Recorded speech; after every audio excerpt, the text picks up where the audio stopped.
Hello cuties, ఈరోజు మనం సముద్ర మంథన గురించి తెలుసుకుందాం. దేవులకు రాజైన ఇంద్రుడు ఋషి దుర్వాసని అవమానించగా, దాంతో ఋషి దుర్వాస దేవులందరికీ ఒక శాపం ఇచ్చారు. ఆ శాపంతో దేవులకు ఉన్న శక్తులన్నీ సముద్రం అంచులోకి వెళ్ళిపోతాయి. అప్పుడు బ్రహ్మ మరియు అందరు దేవులు కలిసి ఉపాయం కోసం విష్ణు భగవాన్ దగ్గరకు వెళ్తారు. అప్పుడు భగవాన్ విష్ణు ఈ శాపం నివారణ జరగాలంటే సముద్ర మంథన జరగాలి అని చెప్తారు. సముద్ర మంథన అంటే మనం పెరుగు నుండి వెన్న ఎలా తీస్తామో అలానే సముద్రం అంచులో ఉన్న ధనం, శక్తులను తీయడాన్నే మంథన అంటారు. దీనికోసం విష్ణు మొదటిసారిగా దేవుళ్ళను, రాక్షసులను కలిపారు. దేవులకు అధికారి ఇంద్రరాజు వహించారు. అసురులకు శుక్రాచార్య వహించారు. కానీ అంత పెద్ద సముద్రమంతన ఎలా చేయడం అని విష్ణుని ప్రశ్నించారు.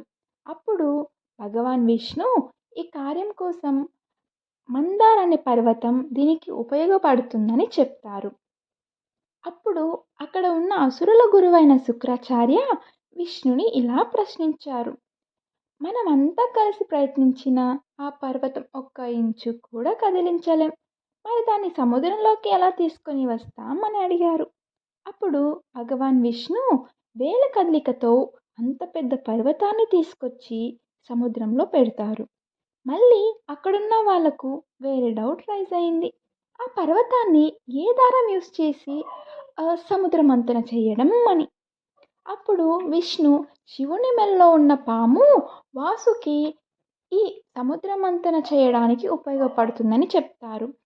అప్పుడు వాసుకి యొక్క ముఖభాగం వైపు అసురులు నిల్చుంటారు, తోక భాగం వైపు దేవుళ్ళు నిల్చుంటారు.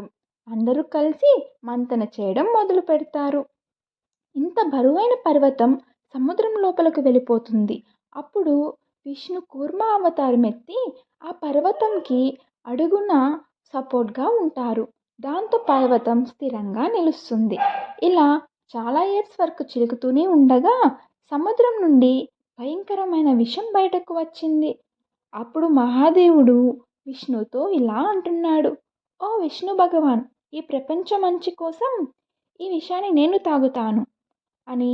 అక్కడ వచ్చిన విషం మొత్తం మహాదేవ్ తాగుతుండగా పార్వతీమాత వచ్చి ఆ విషం గొంతులోనే ఉండేలా ఆమె చేతితో మహాదేవ్ గొంతు తాకుతూ